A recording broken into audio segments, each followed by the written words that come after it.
Tiffany here of Tiffany Cosplay, and on today's cosplay tutorial, I'm going to be going over how I made the armor for my Vegeta cosplay from Dragon Ball out of EVA foam.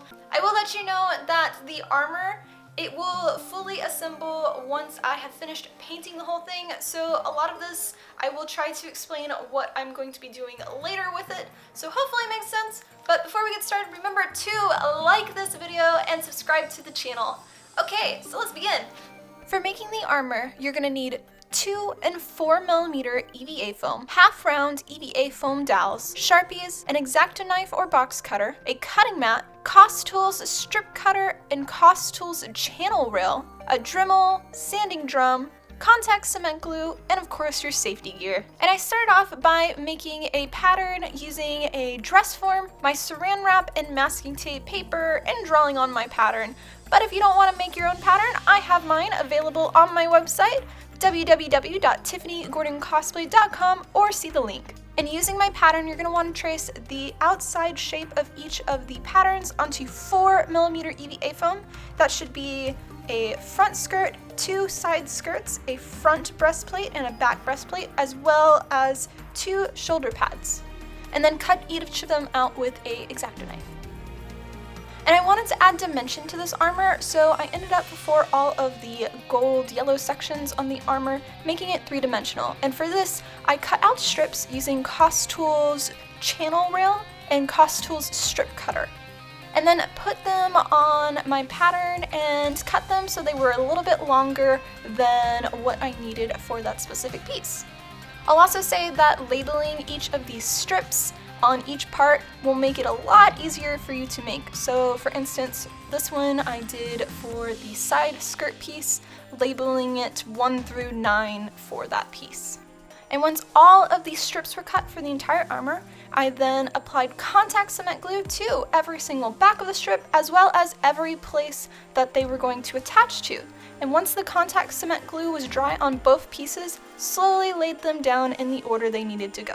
And laying the strips down, I did leave a small 3mm gap between each piece. This way you'll have a little bit more dimension and a nice dark channel in between.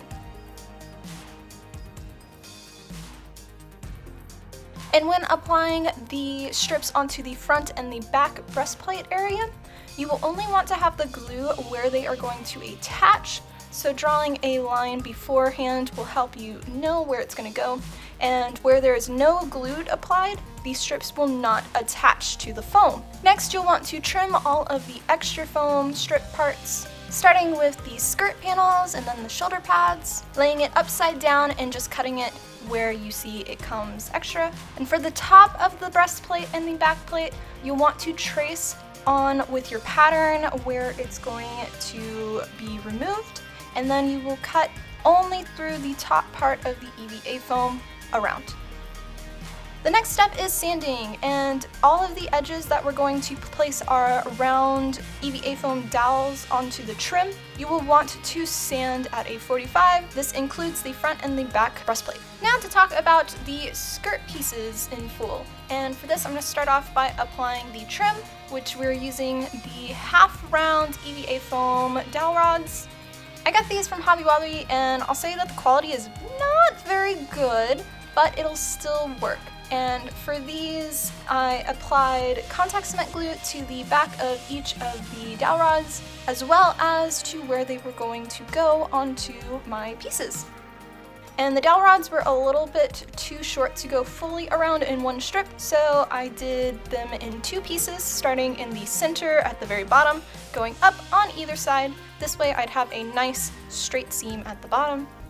And once all of the trim was attached to the 3 pieces of the skirt, I then cut a 1-inch wide EVA foam strip of 4mm, the length that would go around my waist, and then marked where the skirt pieces would attach to it and glued in place. I'm doing this piece separately from the breastplate armor, as this piece of armor I plan on traveling to a bunch of different conventions, and having it not attached will make it a lot easier to transport it, as it won't be as long if it's separated. And in the next video for painting and finishing this armor, I'll go over how I attach it with Velcro, as well as how the tail will attach to it. And when it's done, it should look like this.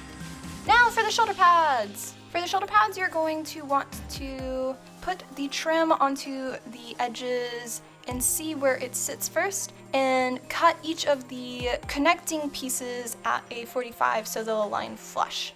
And when that's done, you can then apply your contact cement glue to all of the edges, the back of the trim, as well as to where the pieces will connect and attach together once dry.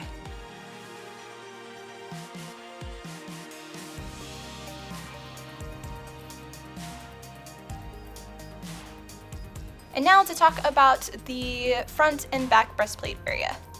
Again, you'll want to apply contact cement glue where all of the dowel rods are going to place, and when dry, attach them, starting off with the front part around the middle section, and then I went to the back spine area. And then you'll want to attach the front and the back plate together at the shoulder sections with contact cement glue, and then keep applying all of the trim sections around everything, making sure to cut them at the angles if needed, as well as attaching the front breast area together, and then covering that seam up with the trim. And the last step for this breastplate is going to be for our attachments. And for this, I cut a rectangle shape about 2 inches wide, and then the length of the sides of the breastplate. 2 of these, and applied contact cement glue to attach them to the back part of the breastplate. This is where, once it is painted, the Velcro will attach to it, so that way you can take this on and off. And that'll be shown in the next video. Once all of your pieces trim is done, you'll then want to go back to your sanding bench and then sand the back side where the foam hits the dowel rod, just to clean it up a bit. And then you will just heat treat it and you will be done. I'll say also that for the shoulder pads, they will be attached once the armor is fully painted. Again, for transportation, it is a lot easier, these not being fully attached, so you will see how I attach them with Velcro in the second video. And that, guys, is how I made my EVA foam armor for my Vegeta cosplay from the anime Dragon Ball. I hope you found this video helpful, and if so, let me know in the comments. Also, like this video and subscribe to the channel, and stay tuned for the next cosplay tutorial on this, which is how I painted it, as well as how I do all of the Velcro attachments, and I make the tail. So, stay tuned! A big thank you also to all of my sponsors, and a even bigger thank you to all of my legendary supporters here on YouTube, all of my members, and I will see you for our next cosplay tutorial. Much love, guys!